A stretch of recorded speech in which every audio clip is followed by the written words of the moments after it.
So let's not make you all wait any longer. This panel, of course, doesn't need any introduction. Any market-related panel in India cannot be, more wonderful and awesome than currently. All of these are, of course, ET Now's key contributors, mentors, guides in different manner, and of course, friends. So let's give them a big hand. Let's have next 40-45 minutes of some amazing market chat. And I must also say that this is a wonderful audience. Here we are talking about almost 480 people sitting here in the room. Some of them portfolio managers themselves, many HNI clients, prospective people who want to invest in the equities. So let's take it from, it's an honor for me to be sharing the stage with all these wonderful people here. Bharat bhai, let me start with you. Last year at the same platform, you had made a presentation, India 2025, where you had made a detailed analysis of how the building blocks of a good structure for the economy are being put in place. Perhaps at that time, no one would have envisaged that we will get the market and the economy both will get into a protracted slowdown, and also the market will get into a big corrective mode. But in the meantime, a lot of stuff has happened. How are you analyzing those building blocks now? So as I was saying, my view remains the same, that tremendous cleansing and purifying efforts are going on. So demonetization was an effort to clean up behavior at individual level. GST is aiming to do the same at business level. Insolvency Bankruptcy Act to clean up the behavior of the so-called big promoters and the industrialists. RERA to clean up behavior in the biggest sector, but the murky one, like real estate. And the tremendous cleanup on the bank balance sheet, which is altering both the lending behavior and the borrowing behavior. No reform can be painless, and reforms definitely will mean disruption from the past. If it were to be a status quo, then it can't be reformed. Therefore, reforms have to hurt. They have to be painful. Then only when you destroy the rotten and rubbish, then only good thing will be created. And I think that is exactly what is going on. A lot of rubbish businesses, rubbish managements, rubbish entities are getting destroyed. And actually the good ones are flowering. So you are seeing a tremendous contrast simultaneously. Markets in entirety may have suffered in terms of the drop overall in last, let's say about a year and a half or so. But actually good businesses and the bad ones are providing tremendous contrast. So you're seeing so many of them hitting the new high, lifetime new high, and so many of them are hitting the lifetime new low. And that contrast is healthy rather than to be mourned or to be regretted. And I would say, in fact, we are building a base for a tremendous opportunity going forward. So I remain hugely positive about what is happening, rather than typically pink media and others keep pointing and keep painting a picture of gloom and worry and doom. I, at least as yet, do not suffer from any of that. No, surely. And then there are companies like some of the leaders of the industry, HDFC, Asian Paints of the world, which are consolidating and gaining market share, whereas some are exiting the space. How are you analyzing the balance sheet of India Inc. right now? We have seen umpteen example in the recent past where promoters are being forced to sell their family silver, repay pledges, because market is treating these kind of companies with a lot of, very harshly. So how do you think balance sheet of India Inc. is improving now? Well, if you structurally look at Nifty return on capital employed in aggregate is about 14.8%. Return on equity is at about 13.5%. Debt equity ratio is about 0.85:1. And if you look at it in the context of the character of the businesses, the capital efficiency ratios which are indicating, in aggregate they don't look such a kind of a great bunch of names. And therefore the harshness that you are talking about is not really harshness, it is the catching up of the reality. I'm repeating, but bad businesses, bad managements have to go through the punishment. And trying to find value out of the bad businesses is a terrible effort. More often than not, you are going to drown yourself. And therefore, sticking to the right things and sticking to the knitting in a disciplined way is very, very vital. Every attempt at making profits out of lousy investing is a foundation for future losses. But you've seen 6, 7, very vicious cycles, the market cycles in your 30-year plus of investing. How did you compare this one compared to some of the historic examples? In my opinion, I think fundamentally never before the cleaning up has been so concerted one, so concentrated one, and so much ruthlessly being carried out. And I think it is all very healthy. The earlier changes were important ones, but I think what is going on right now is a cataclysmic kind of a change.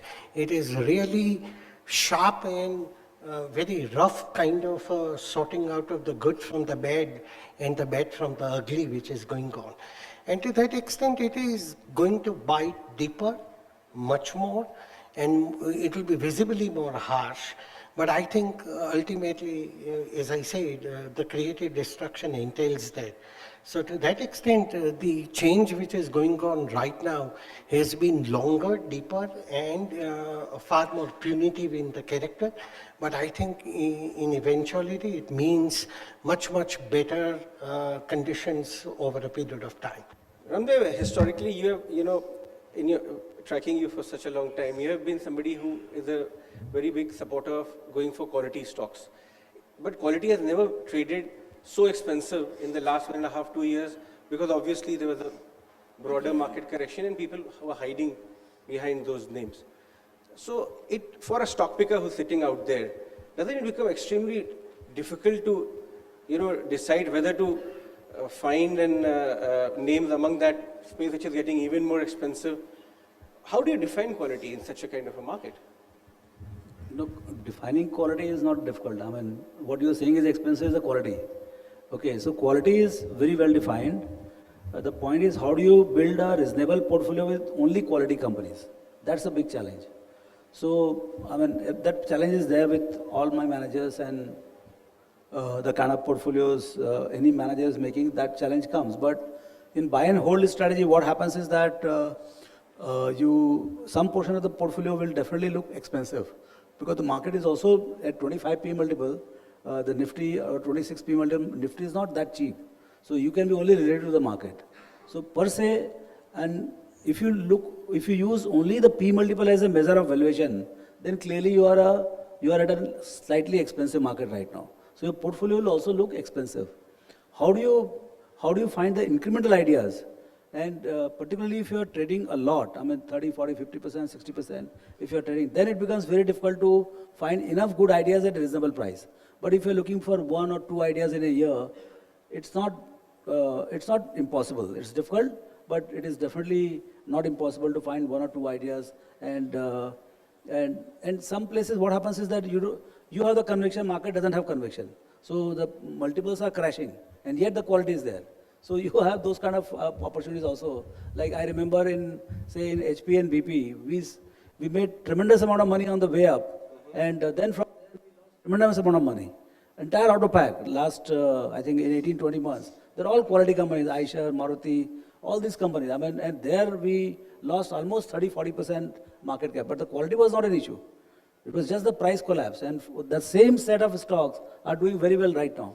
So the portfolios are built up of mix of good companies, little expensive, and some companies which are suffering also, and some ideas will come which will be hopefully reasonable. Also talk to us a little bit about, because a lot of audience sitting over here are portfolio managers setting up their companies themselves and investors themselves. How do you assess the quality of management? Or how do you start making a firm opinion of the management, tracking the data which they release every quarter over years and meeting them at different intervals? Tell us maybe some example of some of the managements which you have formed an opinion about over years. So it is the most difficult part of assessing quality. That's where we go wrong most of the time, because the table research on profitability part of it or the quality of business, typically, at least I am not badly off on that count of it. But I have gone repeatedly wrong in assessing the integrity of the management. So basically, see, Buffett says you got to look at three things in management. One, competence. Is he good in what business is doing? Second, does he have energy and passion to take it forward? I mean, does he want to make it 10x, 100x, 1000x, whatever? And third, Buffett says third, as a check the integrity. If there is no integrity, there is no point in having the first two. I think in India, you have to just reverse the process. First, go and check the integrity only. Because, see, in India, everybody is coming as a first generation entrepreneur. They're all bhukas. So they have unlimited energy and competence is there. That's why they're in the business. It's a highly competitive market. So you don't worry about the competence and passion. Just worry about the integrity. If he clears, then very few will clear the check. Now, so you have to check the integrity. And many times what happens is, like more recent example, say Manpasand. I mean, we encountered, despite QGLP framework and everything, we hit 100 to 0 kind of situation. So what happened? We got lured by the consumer opportunity in that space. And we thought that we will be able to pass through, and we knew that it's not a pristine management. So now what I'm realizing is that the moment you realize that it is not a pristine management, howsoever opportunity is there, multi-bagging, this, that, just run from there. I mean, earlier in financial technologies, I burnt myself. Once bitten, again, second time I went. So, this lure for a fast-growing consumer space and whatever, that's where this growth is a big, But learning from some of your failures, I mean, there can't be a better example than you. Yeah, I'm telling you, I'm living through this, and that's why I'm giving absolutely straight up the... Okay. What is hurting me today, and so it's not, I'm not mincing words, I'm telling you this thing names. So what really happened? So it is the integrity, and what happens is, it's not that you know that he is Narayan Murthy. ऐसा नहीं हुआ कि भाई हम सोचे थे नारायण मूर्ति और निकला कोई गधा, ऐसा नहीं है. So we knew right from beginning. But the opportunity, I mean, somebody is doing 1,000 crores of Mangola, and he's saying that I will spread Mangola all over the country, I mean, that mango sip. So we said, I mean, if you can do 20,000 crores, 3,000-4,000 crores worth of mango sip or whatever, so I think it will become brand in any case. Sure. So because you are in such a great mood of being candid, allow me to ask you one more candid question. Yeah. If behavioral, indication of finance is any benchmark. Yeah, before that, let me just tell you, let me complete your first question. You see,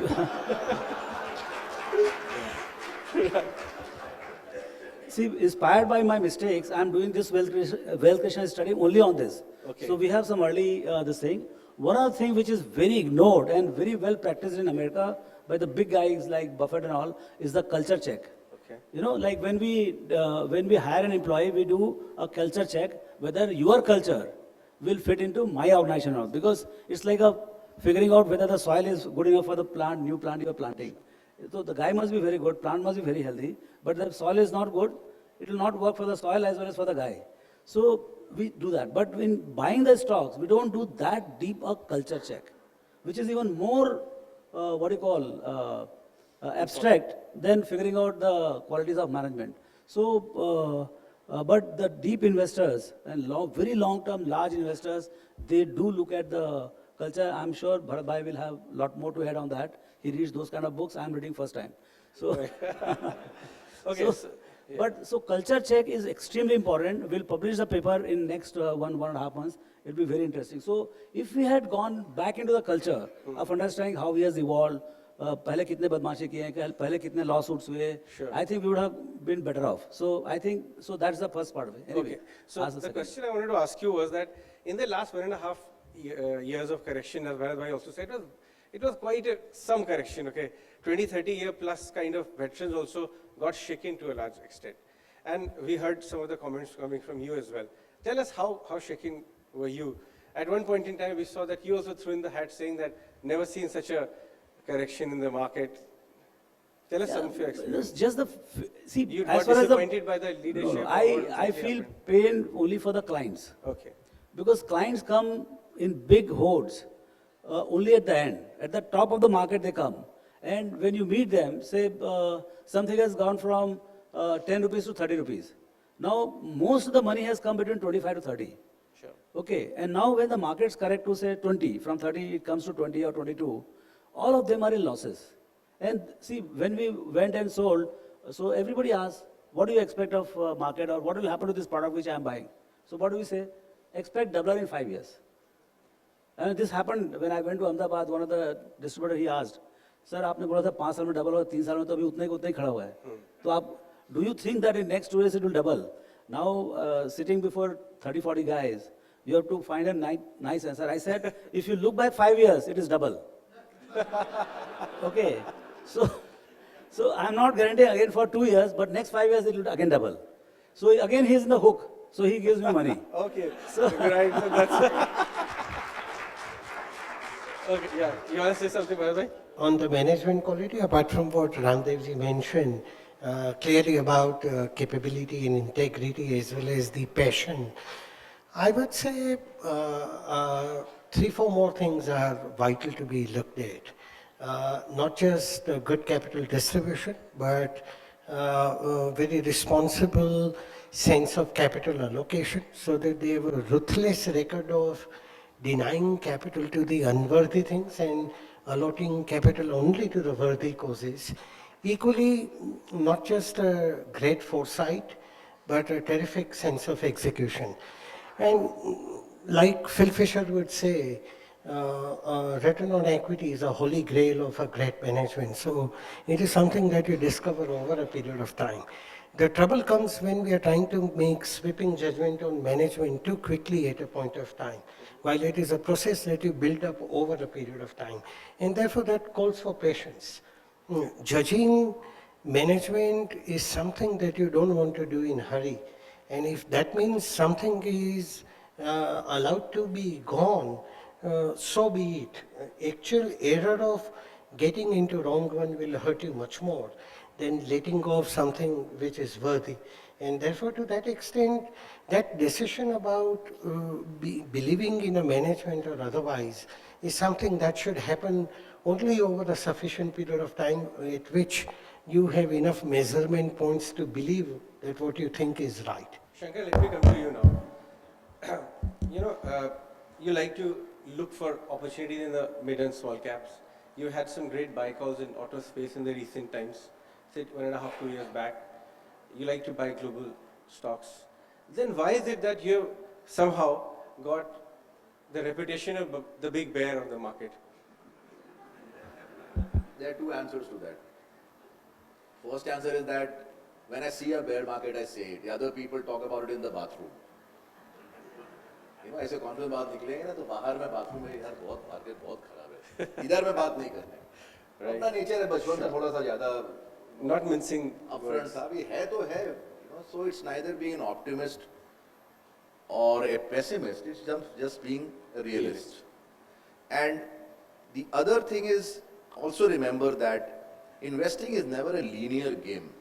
Markets change, countries change, currencies change, sectors change. Everything changes. And if you were to look at a team in cricket, you have two batsmen. One batsman plays the same game irrespective of what the game is or what the pitch is. The second batsman will play the game according to the pitch and the situation of the game and the format of the game. Who is the batsman you're going to bet on? Who is the batsman you're going to bet on? So one has to The second one, right?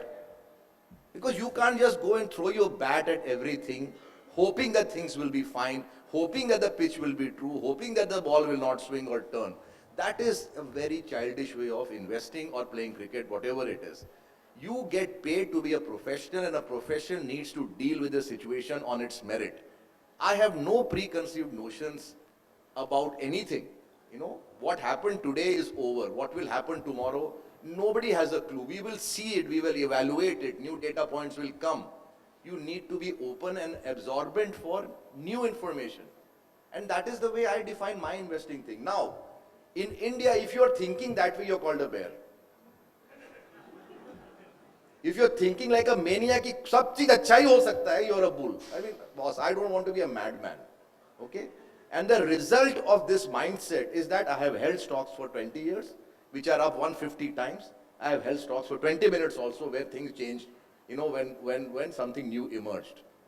Also as a result of that, I have never had a down year in the last 23 years. Okay? Not a single negative year. Only 1 year was down in 1998. And that taught me, because before that I was an idiot like that, playing the same shots irrespective of the quality of opposition.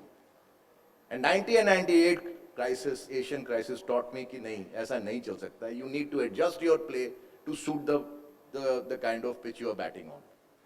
And since then, 2000 bear market, okay, Bharat and I used to meet very often in Fort back then.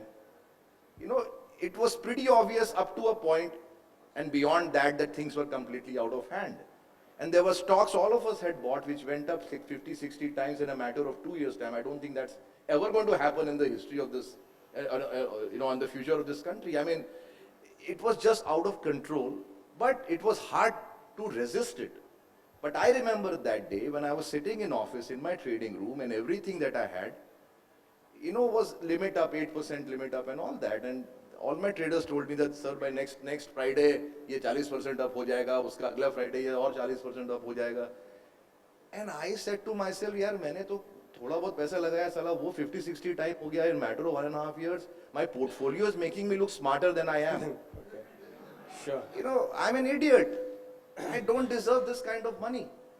And I went home and I called my traders and I told them, you sell everything. And I remember my head trader saying, "Sir, पागल हो गए हो, क्या कर रहे हो, suicide?" मैं बोला कोई बात नहीं यार, अभी पैसा कमा के suicide कर रहे हैं ना, खोने के बाद तो नहीं करने का. And it was just a moment when you can call me bearish or you call me realistic. And the same thing happened in 2007, 2008. And the same thing has happened in the last 1.5 years, particularly from the time ILFS happened. So you just need to be realistic.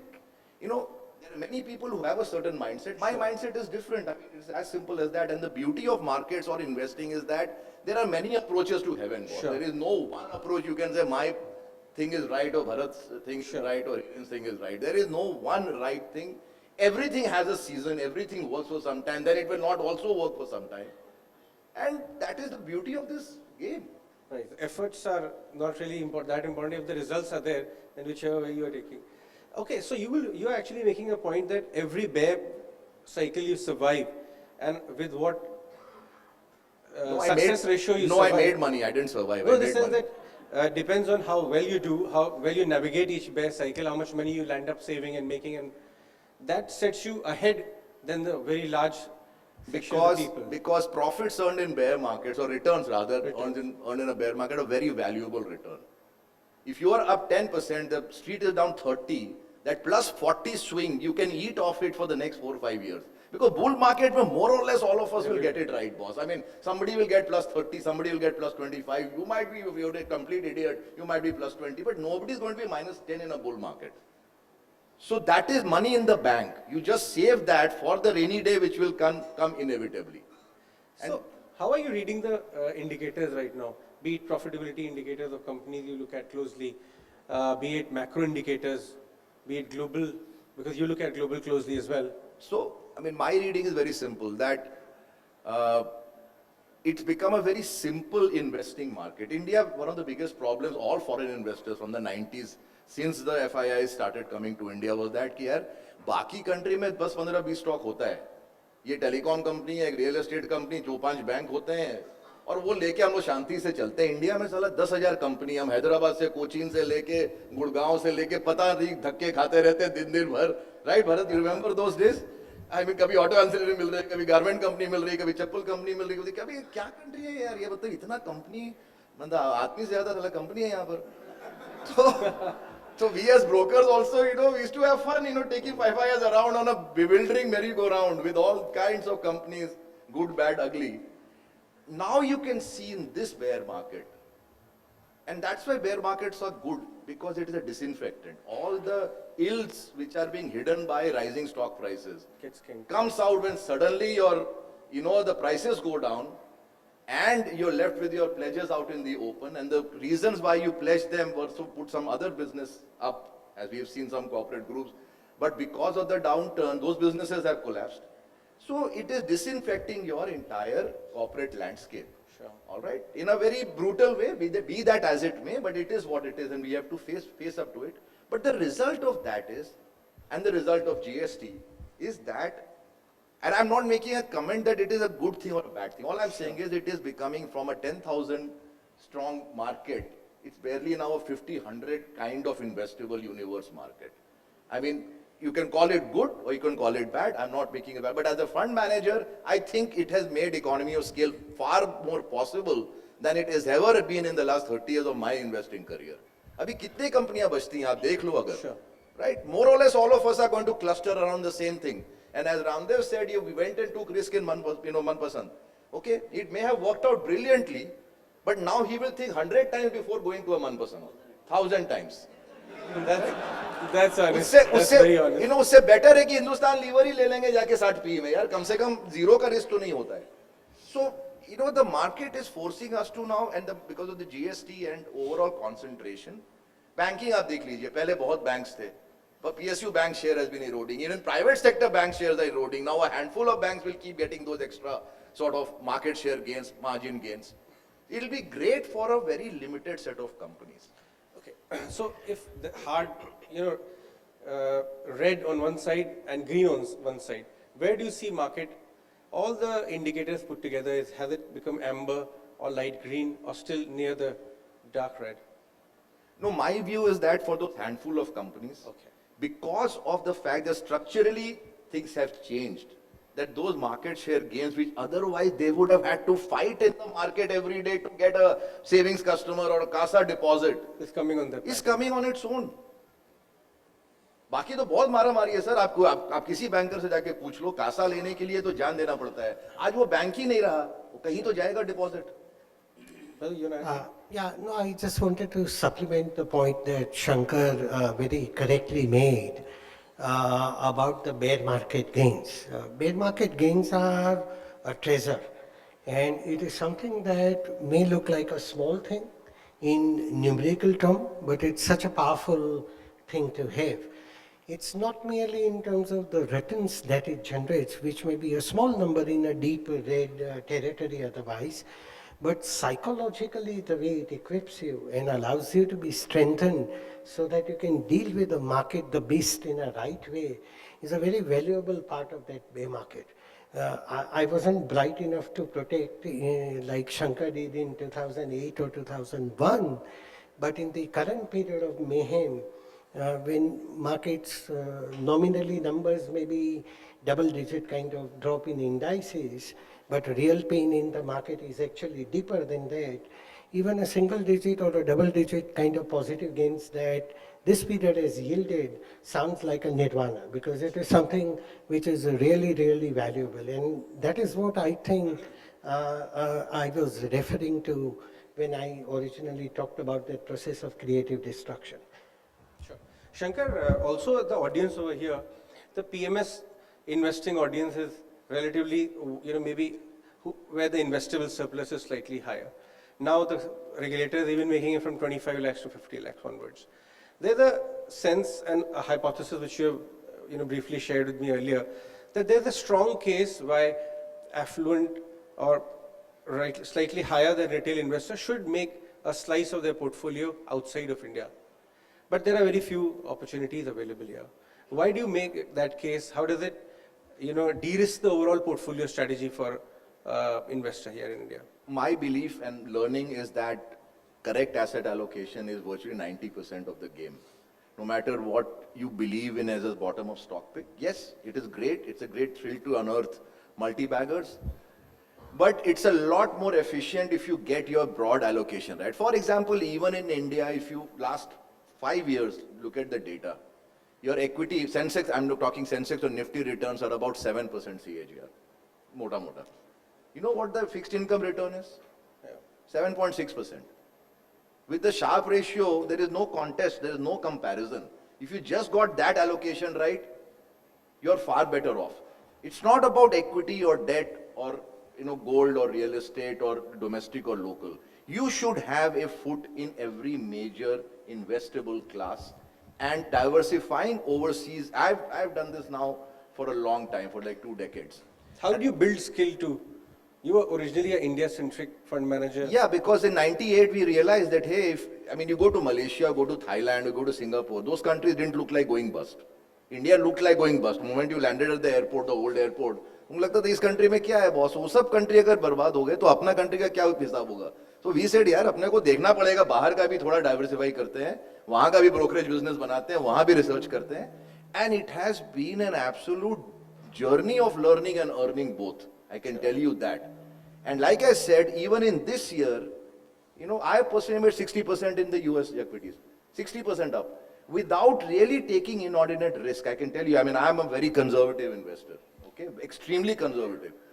So there is an absolute case that it's not an all or nothing thing, but between 10 and 40%, depending on how inclined you are, you must diversify away from a single country, single currency, single asset risk. And that is what, if you see, a great investor like Ray Dalio, that's exactly what he says. That no matter how good a single market is, it will go through troubles which will make you rethink and think. Japan till 1989 could walk on water. And it has had a lost 3 decades since then. Okay, many markets go through that. We should not believe that any one particular market is immune to the laws of cycles or laws of nature. It is not like that. Hiren, let me come to you. Alchemy has been the longest around in the scene as well, along with few others. As far as the PMS structure is concerned, tell us a little bit about the journey which you've had.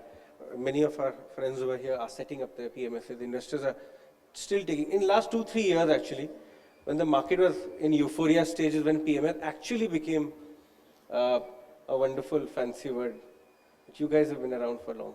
I remember in 2002 when we started PMS, nobody was willing to even listen to us. We started with 5 crores and 7 clients, right? I think people who are starting now versus people who, like us, who started 15, 20 years ago, is that obviously there's far more awareness. But I still believe even after 20 years, my biggest job is to keep educating investors, because we all have myths about investing and returns, and 70-80% of the conversation is about what is happening in the macro and what is happening in the markets, where what returns you get is nothing to do too much with macro or markets. It has to do everything with how the underlying companies that you have in your portfolio are able to generate growth with quality and are willing to share it with minority shareholders, which is what we call niyat, or corporate governance or quality, right? And whenever as I said, the simplest way for me to now convince investors, and when, they talk about risks, कि अभी NBFC में क्या होगा, इसमें क्या होगा, I said, look, you've been an investor with me for now 18 years. Now please put your thinking caps on and tell me what ought not to have gone wrong in the last 18 years. From 2002 to 2019, I have seen 5 elections. We've seen the mother of all bear markets in 2008, a global financial crisis. Then Euro was supposed to disintegrate. Then PIGS was supposed to happen. Then we've seen oil at 147, we've seen oil at $25. We've seen every possible thing that you can think of in the last 17 years. And I said, forget giving money to me or him or anybody else. If you put money in a damn dumb index, then it compounded at 13-14%. And then if you gave it to somebody who's more skilled and little more understanding, then he will add 2, 3, 4, 5% alpha over that index, right? So I think we worry too much about the external environment. There is very little I and you or anybody else can do about the external environment. It is given to you. Now, how you use that to identify opportunities, and there are always entrepreneurs, and as they said, that we are going through one of the most severest destruction cycle. Right? It's like Indian culture, Brahma, Vishnu, Mahesh. Unless and until there is destruction, there is no new regeneration. And in every cycle that I've seen, what happens is that there are a bunch of companies that become even stronger and move to the next cycle.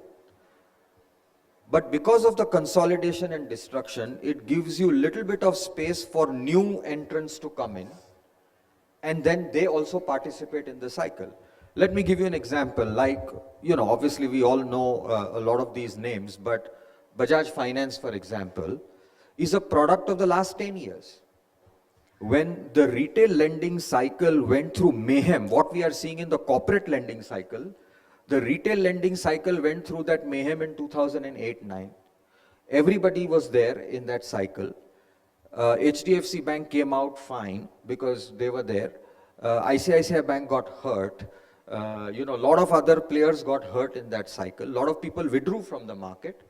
And there was this one guy, maybe right time, right place. They got capitalized at the same time. They got a new CEO.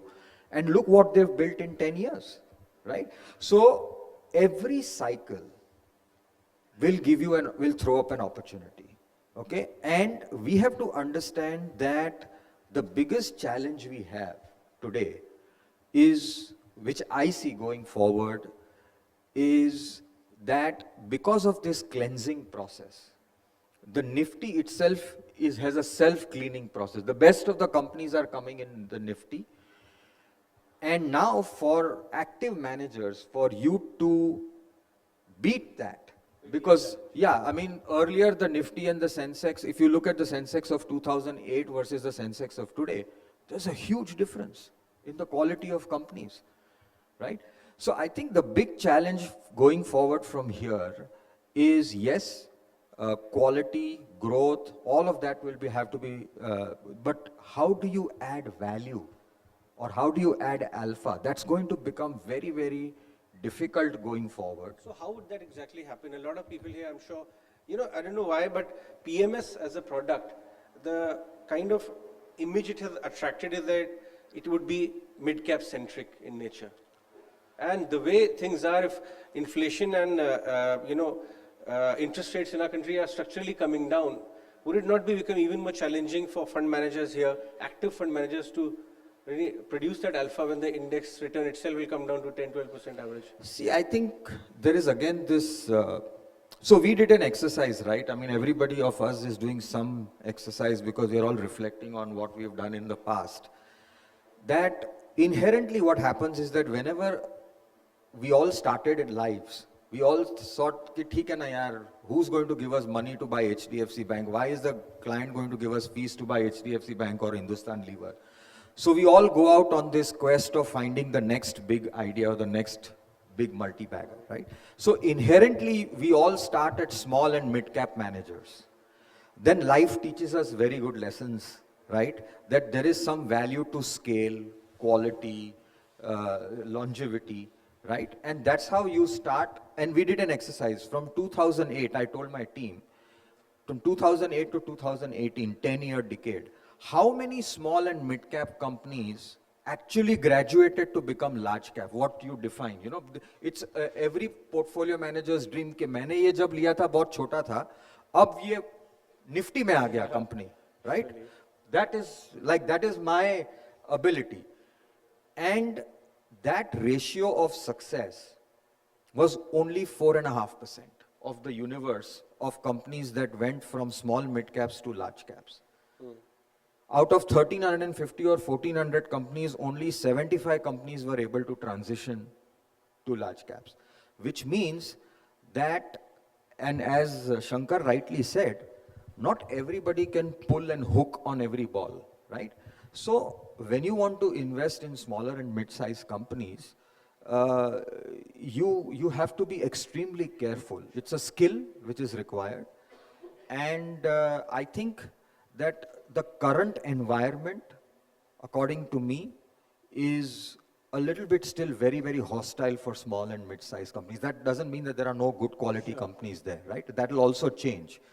So I think that currently there is a premium to quality. There is a premium to governance, which will stay for a long, long time to come. And I think this experience is going to stay with investors and fund managers for a long time to come. I think there is this bit of a mythical construct about mid and small and large. And time to time, like fashion, people say now it is a time for this and now it is a time for that. And I think very few things are more ridiculous than that. Ultimately, a lot of small or mid-sized firms have gotten to be large, and equally, some of the large firms have gotten down to mid and small. But more importantly, the reverse also is equally true, that a lot of small and mid have vanished and a lot of large ones have gone on to become much larger. You're investing not for the take, you're investing for the underlying set of attributes which will create value. And I think it is ability to recognize those attributes and finding the right package at the right value, whether it happens to be this size or that size, is really the virtue. Secondly, markets are about future. And when you talk about mid and small or large, it is an opinion about today, that how large it is today. But what is far more critical is how large something is going to be tomorrow. And that's what investing is all about. 95% marks are for future, 5% is for the present and the past. And therefore, this entire debate about mid and large, etc., is so mechanical and really out of any investment intellect. In fact, Hiren, we also did an exercise recently. We've tried to find out the most Googled market term right now. And the word was slow down.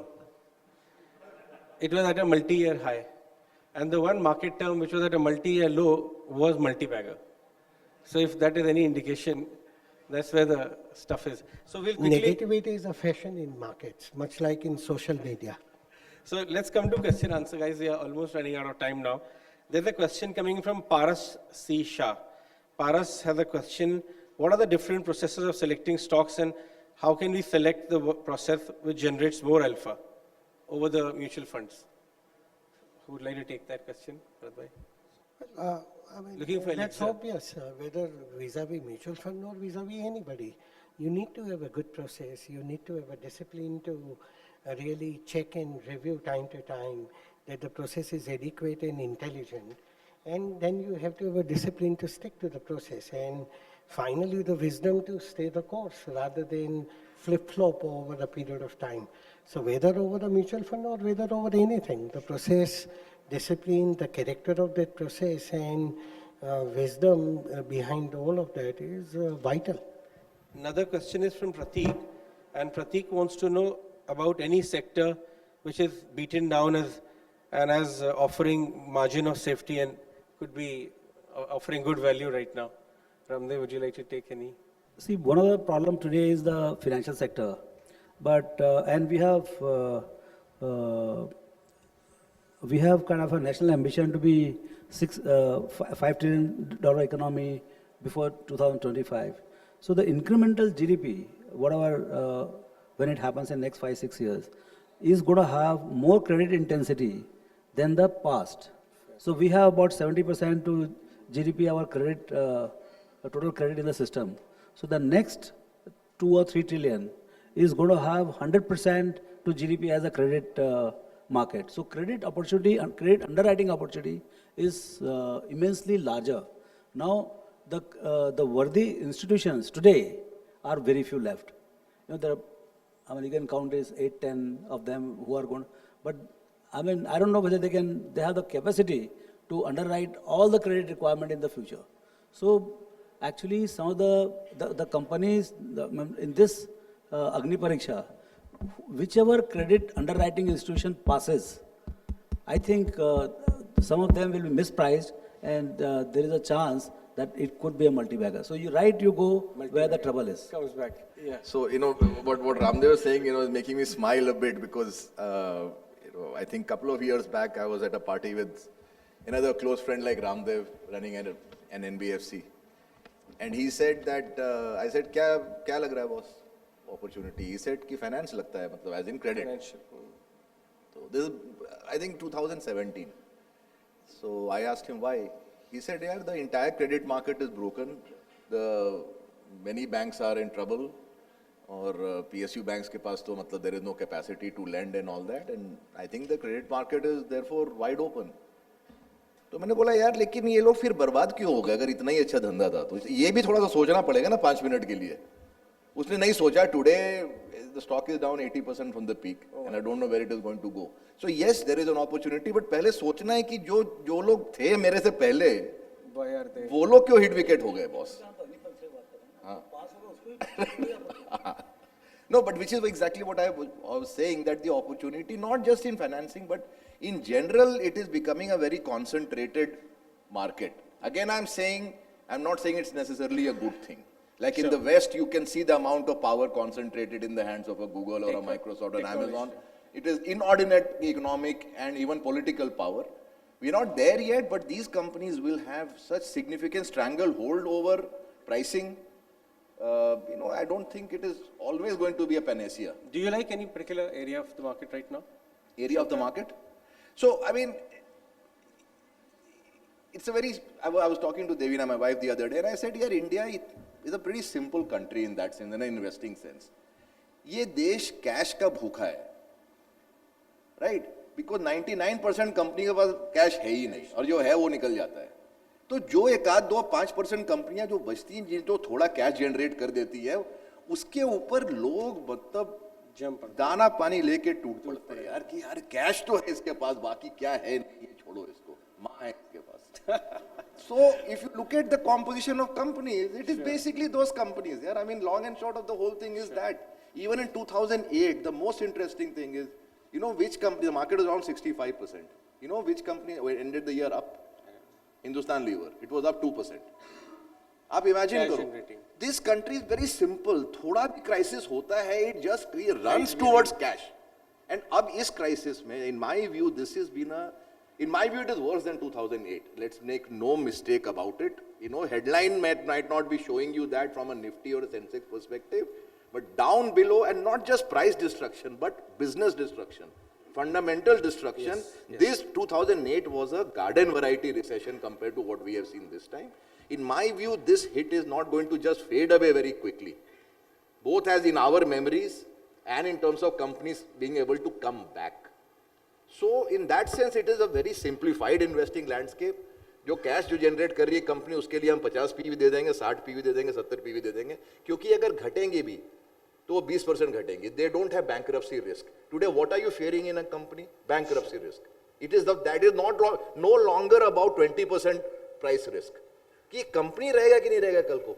Return of money, not on money. Exactly, return of money. No, while I agree with most of what Shankar just now said, but one part, what he commented upon, the country, most companies are starved of cash, and therefore investors like a hungry horde descend upon this bunch of companies. There I would say maybe today risk aversion again has become acutely high, and people have seen that destruction, what Shankar alluded to, that it's far worse and compared to the garden variety of the drop in 2008. But I have less touching faith in humanity than probably Shankar has. And to that extent, once again a naked, red hot market at some stage will come when people will throw caution to the wind.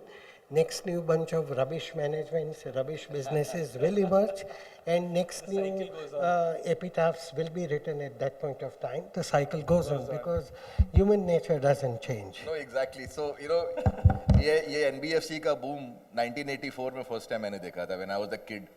I think I was probably 20-21 at that time.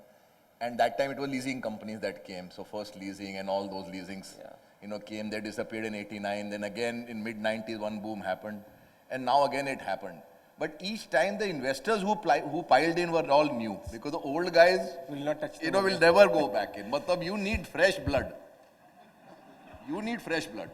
I'd like to just close on that. Fresh level of idiocy or touching faith in humanity. Of course. So they say that market is a place where people with money actually meet people with experience, right?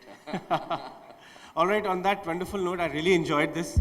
I would have carried it on for another 2 hours, and I'm sure my panels wouldn't have mind that. But right now I'll have to wind up. I hope you guys also enjoyed it.